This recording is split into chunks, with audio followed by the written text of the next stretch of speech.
Hey, so I was at the market selling stuff and roaming around, and I actually noticed there is a door here.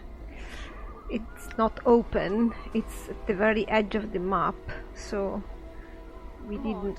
I'm curious. What happened to your body? Again? Me? I'm the head of Vecna. Oh yeah, I think I've already heard that. Pawn shop. Oh. All right. Okay. This rotund woman, complete with shrewish eyes and a nasal voice, brays out. Now, what have we here? A customer? Do mine eyes spy a customer? The diminutive man replies, of course, your eyes spy a customer. They see a customer all the time, customers on the street. We have no customers, we will never have customers. It is useless and forlorn to hope for. He pauses as his eyes alight on you. Mika, we have a customer. That's what I've been saying to you. She lowers her voice and turns to you. What can we do for you? Trades? What about the area? I'm sure my husband here will be more than delighted to tell you about the Civic Festival and at the lady's place. She sniffs, but my tastes run more toward... her tastes run toward whatever can make her belly larger. Her taste is entirely in her mouth, and even then she has precious little. Precious little judgment too, I say, because I allowed your words to sway me away from a promising future, and now I'm... The two of them hurled themselves headlong into pointed bickering. Maybe you have a shop? The two of them are in a heated argument. They ignore you entirely as their words slowly fill the air in the shop. New taunts, all right.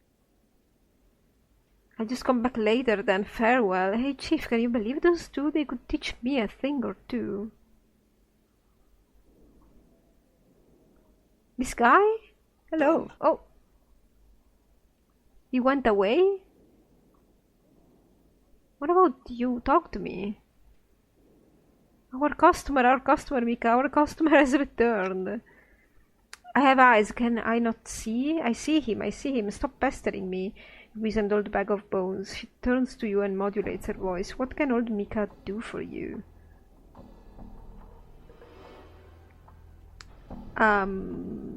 Can we...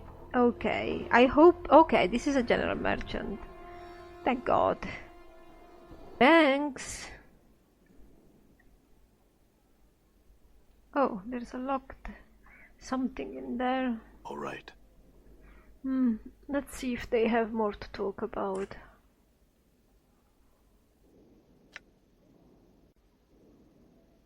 Can you tell me about yourself? I am chained to this anchor of a pawn shop with a husband who doesn't appreciate me enough. But I'm talking with her then? Where is she? Oh, she's here? Broca interjects with heavy irony, and I ask you, how could I not appreciate the mouth and figure of a creature as beauteous as this, truly without discernment and taste, am I? Something I thought marriage could cure, and which hope was entirely in vain. Ouch.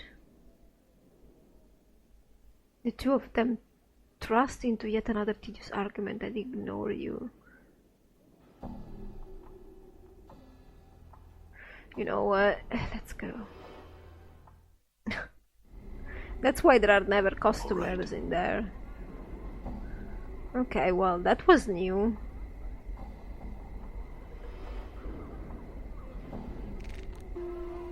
Ooh, there's a place where I could go as well. Probably. The air is quite bracing here. Bracing? That's the word you choose. Bracing.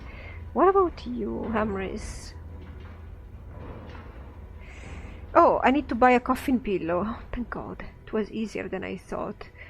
I'm not regretting doing the dungeon. I needed to do it to test some things.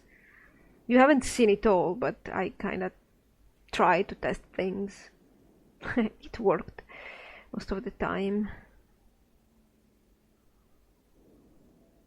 He nods at you. You are here to purchase then. I assure you, what I do is a labor of love. The real value of my profession is in the building of the coffin, in doing it and doing it well. It is an act of perfectly ordered creation. Every piece must fit just so, for the betterment of the whole.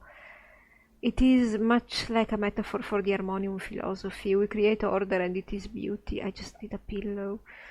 He nods at you again. I need 50 coppers for the basic boards used in construction, though the expense doesn't cover the time. Usually it's either whitewashed or painted some color of the person's choosing. The boards themselves are usually a 16th hand span thick, maybe even thicker, depending on the nature of the corpse, whether it's a human being buried or not, or whether they're worried that the person might get back up again. He laughs. Just need a pillow.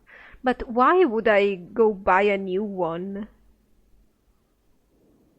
I thought in my mind that I was supposed to get a used one, you know, that has the power of death already imbued in it. There was no specification, right? I just thought that I need to get down there and buy a used one. And just steal one from a crypt. Sure. He nods at you again. Some prefer Bytopian pine, which is fine and traditional, but I prefer the heavy arborean oak materials simply because they have a good way about them.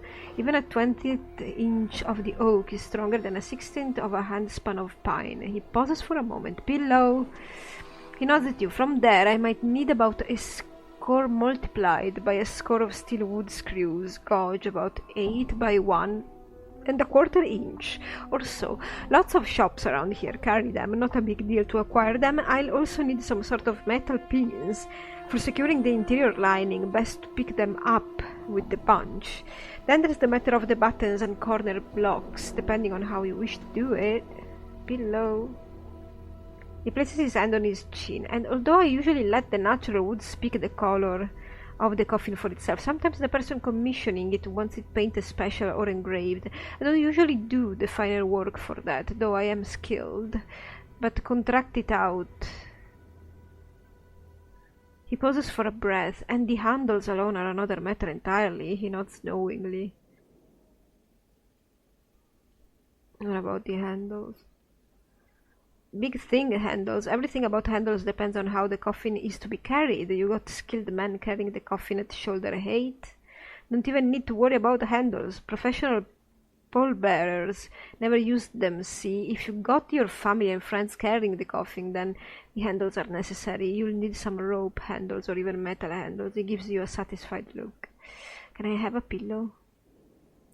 Let me give you an example. I think the most beautiful coffin I've ever seen was this one of clear pine. I don't know where they managed to get it, whether from a place in Bytopia or elsewhere. Anyway, it was pegged together carefully and trimmed with this beautiful run of redwood. The effect was somewhat ruined by the crude amounts of thick hemp rope that surrounded the affair. Surely something was needed for the pallbearers to hold on to, but to ruin the entire beauty of the coffin with such a badly woven rope. Hammer shakes his head. Pillow. Then there's the matter of measurements. They can be tricky, and I try and do it myself, since occasionally a client will neglect to inform me as to the race of the deceased, or forget something like the hip width. Very important indeed. Also, if the client is still alive, I try to make precautions should the client feel out before they die, you know. He pauses. Then there's the construction itself.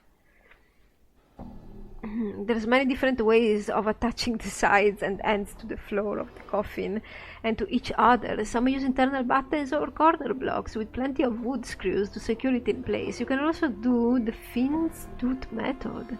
Just cut alternating tongues and recesses all along the edges to be joined, so that they fit together like a fiend's jaw. Requires a little more work and precision, but the result is neat and very strong.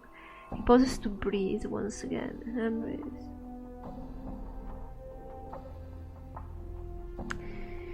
Then there's the lid. The lid's gonna need a rim or lip all around its edge, made from a strip of wood pinned to the box or carved around the edge itself. Once you have some pilot holes drilled into the main box, then drill in the screws in the top of the lid, maybe half a handspan apart. You get the impression that he's not going to stop talking now that he's on a roll. Just give me the pillow, I'm going to hit you hard. You think you finally got his attention? He frowns at you with a confused look on his face. Pardon? I said I need a coffin pillow. That's all, just a pillow. Do you have any? He looks relieved and smiles. A pillow? I thought you might need the entire coffin. He puts his hand on his chin again. I'm so sorry, but I'm out of stock on pillows right now. I don't know when I'll have them again. What with the warehouse being closed, though? Again with that warehouse?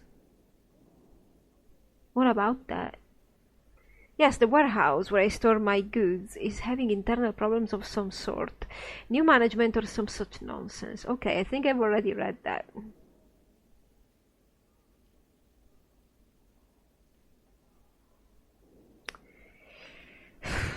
I don't have a choice. I need to deal with this thing. He smiles broadly. Excellent. If you deal with this issue satisfactorily, you may have your pillow for free. He gets that lecture look on his face again. That may not seem like sufficient payment, but let me tell you about the construction of those pillows. No, thank you. I'll just get started on this right away. Farewell. Ah. This was worse than the dungeon. Done. So we're going back there again, to the warehouse.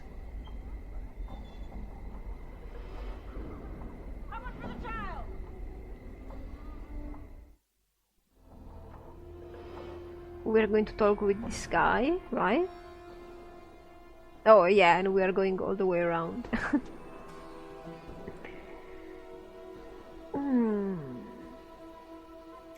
Tell me, I'd like to claim something. I'm here to retrieve a pillow for Hamris, the coffee maker. A pillow? I could certainly use a pillow, a big stone pillow. Here's your pillow, Master Hamris, and good luck sleeping with it. Can I get you anything else? Seriously? How does this even work?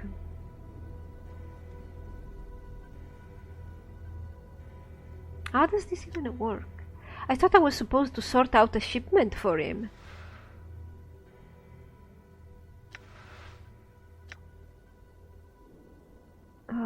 This warehouse thing doesn't make sense to me. I'm gone. Just doesn't. Sorry.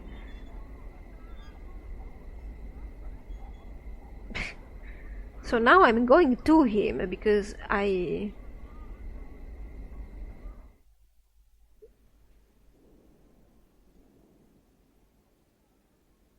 dealt with the trouble at the warehouse and got the pillow. Updated my journal.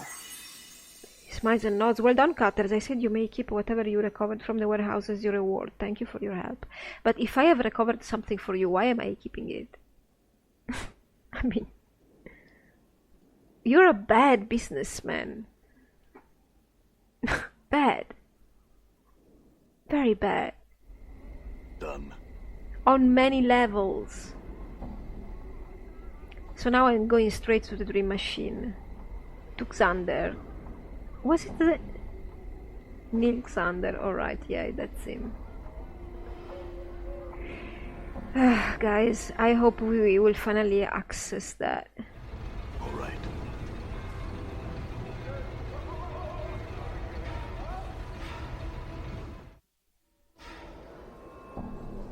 Done. This way.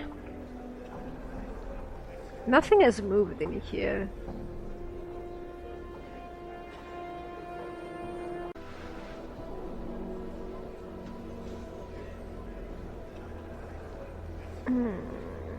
I have the pillow. Let's get on with it. Updated my journal. Anytime you're ready for the dream keys, Cardman, give the word and I'll pass it to you. Give it to me! He pauses as if gathering errant thoughts. Close your eyes and stretch out your hand, he says. You have to feel this key before you see it. Or it won't function. A peek, alright? You feel it touching the palm of your calloused hand. At first, you can barely feel it, but it rapidly grows in solidity in moments until you finally hear Xander's voice. Open your eyes. When you do, you see a simple black feather in the palm of your hand. My work is finished, Xander nods. Use that key on the leftmost door of the foundry and the dream builder will open to you. I must go now. I have work to attend to. Feather? All that work for a feather? Updated my journal. It's the final safeguard on the Dream Builder, so do you think I'd want just anyone waltzing in? I ain't stupid. Do you want something else, or can I get back to work? I feel stronger. Bye. What's up here? Oh. All right. Ah. What was this place?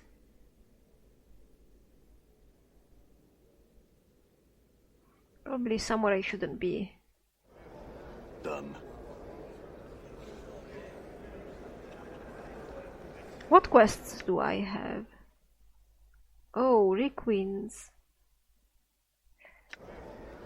Yeah. All right. So where do I have to go now? All right. The left door? I finally finished that damnable Dream Builder quest. What I received for it was a feather. Yeah, but he said leftmost? Why won't you write that in the journal?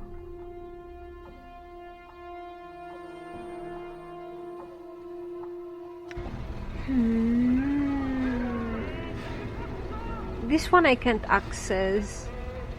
So it's this one. Oh, we opened it.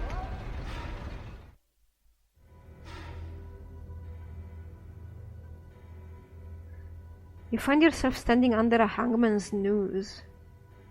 A gravelly voice cackles out of the darkness. You dream again, again.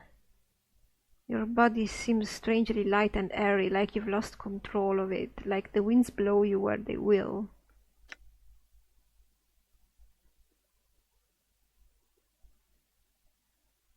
You find yourself floating through a maze of twisted plants and black barbs that tear at your insubstantial body.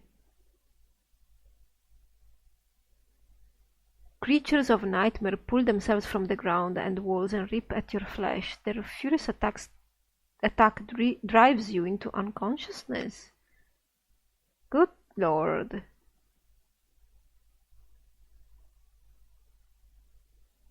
Oh, look at this.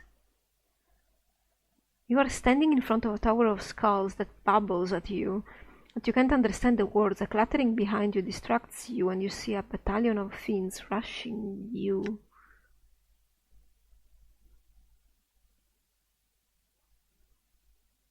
You are standing in the maze again, and the stench of death surrounds you. You know you have killed all of them. The cackling voice breaks in once again.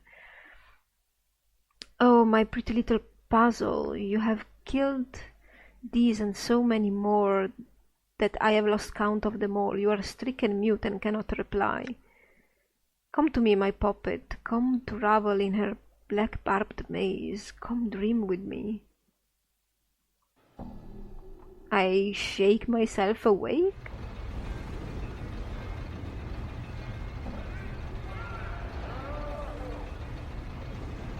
And?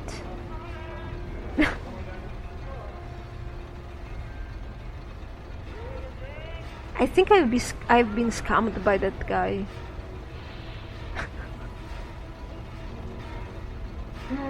I checked my quests. I don't have any updates or anything in my journal, so I will try to do one thing before trying that again. I'm going to the establishment and I'm going to talk with the Kesai.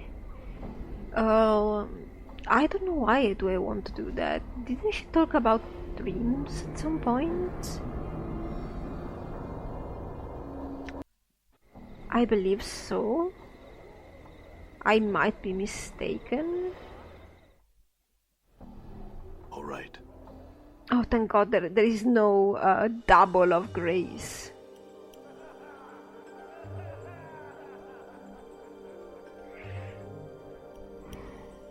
Okay.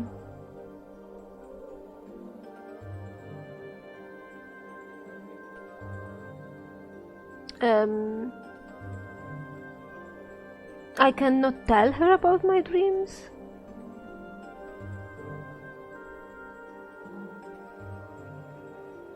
Oh, okay, I can. None at all really too peculiar, even Finn's and Deva's dream, you know.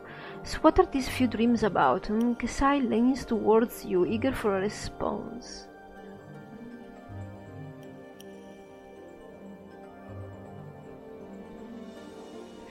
They're more nightmares than dreams, visions of a black barbed maze, a night hag named Ravel. Kesai remains silent for some time. Oh? Oh, nightmares, I see, that's a pity, it really is. You're right, you seem suddenly distraught. I'm fine, just fine, thank you though, Kesai smiles at you.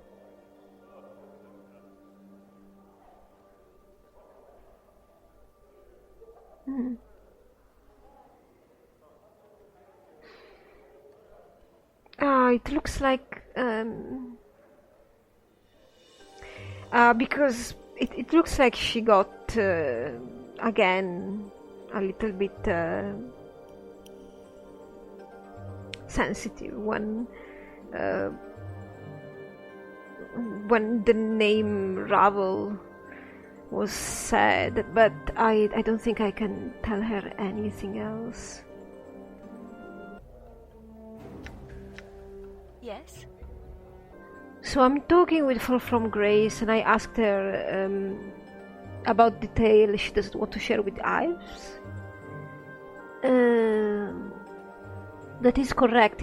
Ives needs no more tales adding to her misery, and my tale would not serve her search for truth. Can you tell me? It's a long tale and not as interesting as some would make it out to be, she sighs. It is intertwined in other tales of war and slavery. It is not a pleasant tale. I would still hear it. Very well, no, my past is not a long one, at least by Tenari standards. I do not know if you are familiar with the Tenari, but we're a race of the Abyss, a staggered series of planes filled with chaos and evil hearts. I am a Tenari, a fiend, a succubus. I grew up upon the first plane of the Abyss. My mother was a succubus herself. As I'm sure you are aware, succubi tempt mortals to bring their souls to the Abyss. My mother was among the finest, seducing countless mortal men to their eternal damnation. She now dwells in the Abyss, selling her children into slavery. Your mother sold you into slavery? Yes, she sold me to the Batezu, the blood enemies of the Tenari. I think she rather expected that they would kill me. Despite her knowledge of other subjects, she knows little of their culture and the delight they take in tormenting others. How did you escape?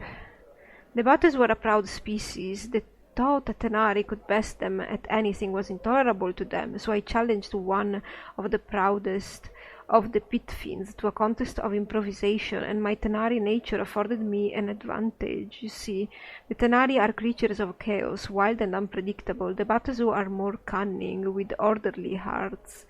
They understand improvisation, but they are not its best practitioners, and thus I won my freedom, and my path brought me to Sigil. I don't know if I've read this already. I don't think so. Maybe I have. I was thinking that... by the way, I went to the dream machine again and I had the dreaming experience again.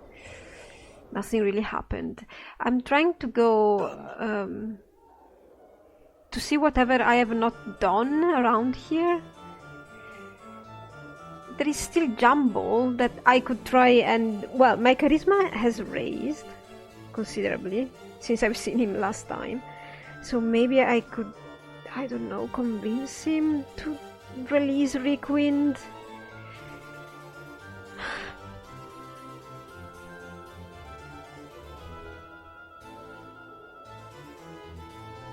I'd like you to remove Reekwind's curse.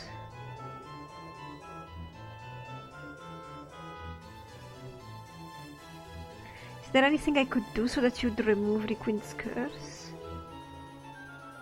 Should I try?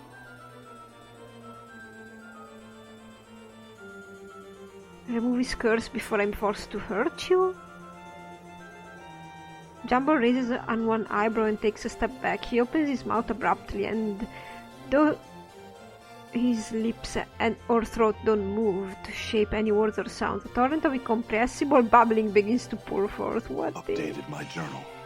Jumbo shuts his mouth, and the babbling ceases. He peers at you through narrowed eyes, a self-satisfied smile on his pudgy face. Suddenly, you hiccup, and hiccup, and hiccup, and hiccup again. Jumbo murder sense merely turns his head and waves you away.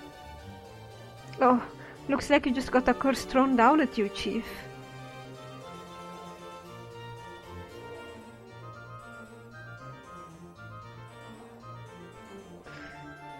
I don't know. What have you done to me? I'd better find somebody who's who will take. How? Who will uncurse me? Done. Where are you going? All the way around? Okay. Maybe he doesn't have any control over this. I'm gone. Who could? I never opened that scroll.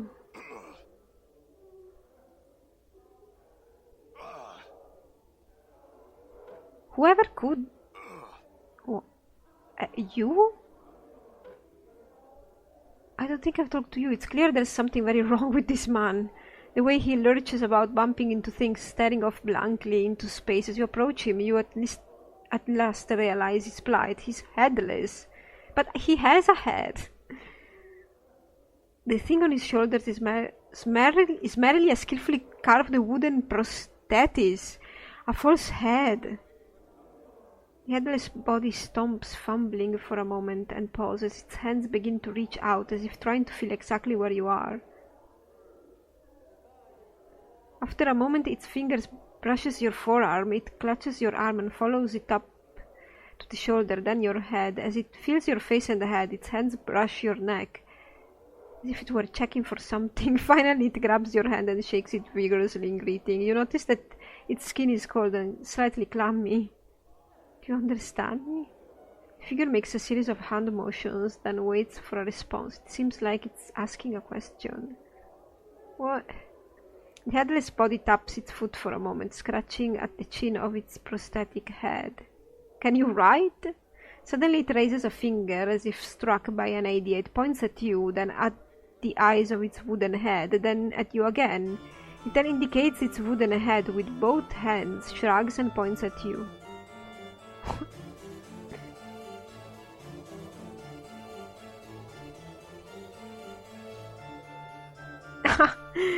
I haven't seen your head anywhere.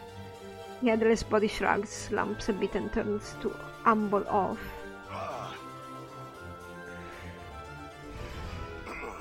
I have no idea.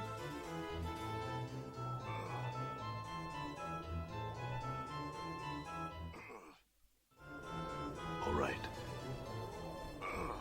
Whoever is going to undo my curse. So I went around for hours, incapable of actually finding whoever could help me with this curse. And what? What did I even touch? D? Really? Anyway, it's this guy. Because he's saying I cursed. This guy, there it is. Absolutely intuitive.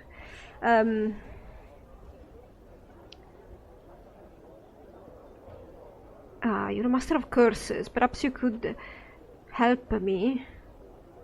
Help you, Salabesh sneers, doubtful. Before you can respond, he sighs, shaking his head. Well, perhaps I could. What troubles you then? Jumble Murdersense cursed me. Jumble Murdersense? Ha, that sputtering mooncalf could never best me. Oh, the battles we used to have, though. Salabesh frowns, but I'm past all that now. No longer my sort of thing, you see. I really don't know what I could do for you. After all, it's his curse, not the sort you'd find on an item or some such, you know, that you could remove with simple magics. He'll have to remove it willingly, and willingly. He doesn't remove anything. By the way, it could also be my fault that I forgot that this guy does curses. I've not been playing for a whole month, I had to stop playing for a whole month, so I'm not remembering many things.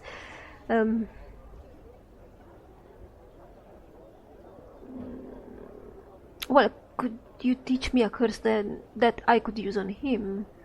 Oh, well, I don't normally do that. I keep my curses to myself, and besides, even a single curse would take one a long while to learn, more time than I'd care to spend on it.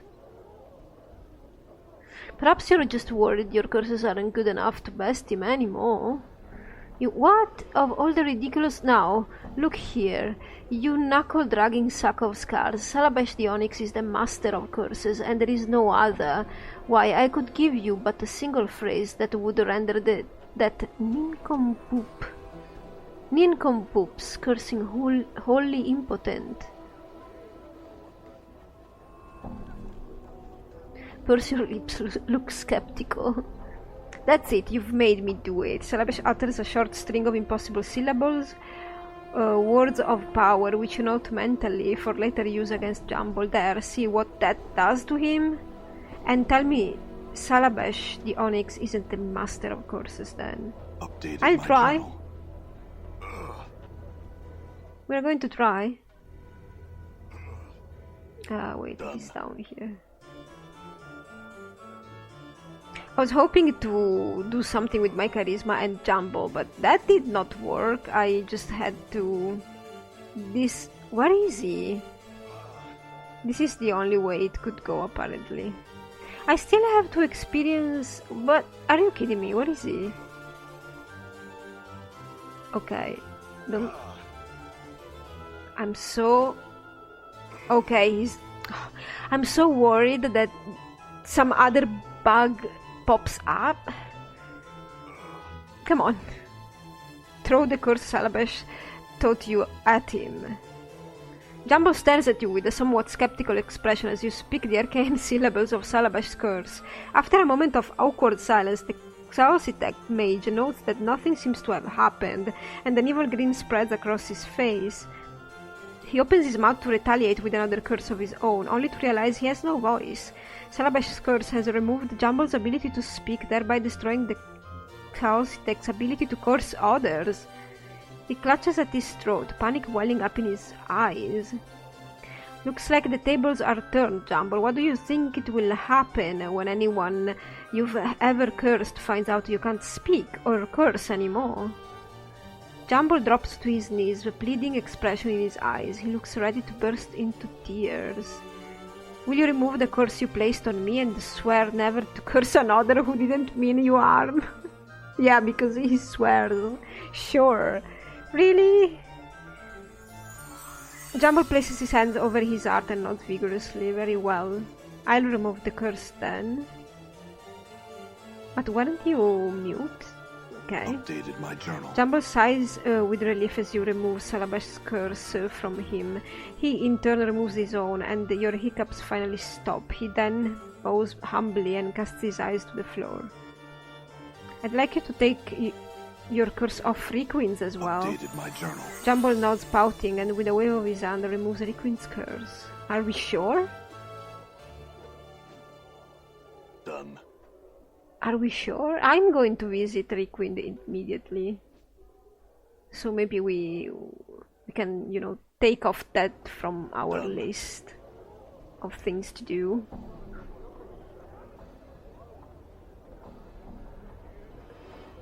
I don't know. Then I could go for a little bit more combat in the underground area of this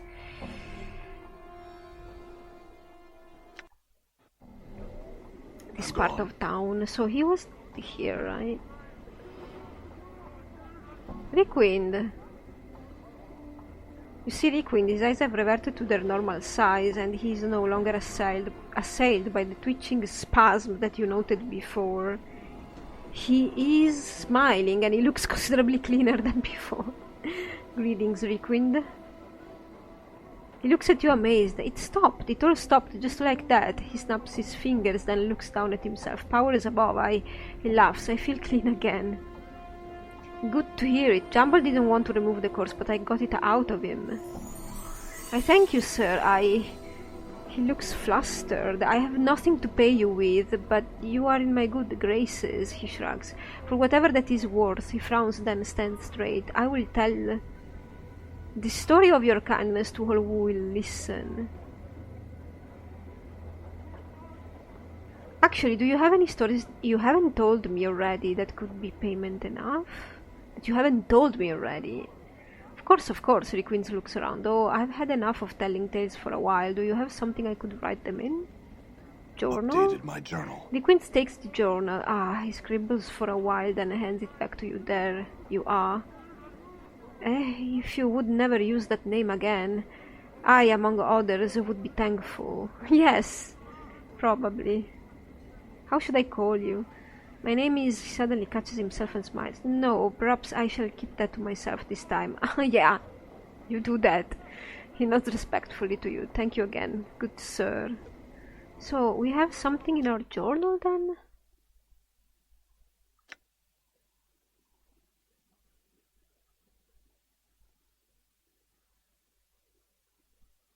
Oh, he transcribed all the stories?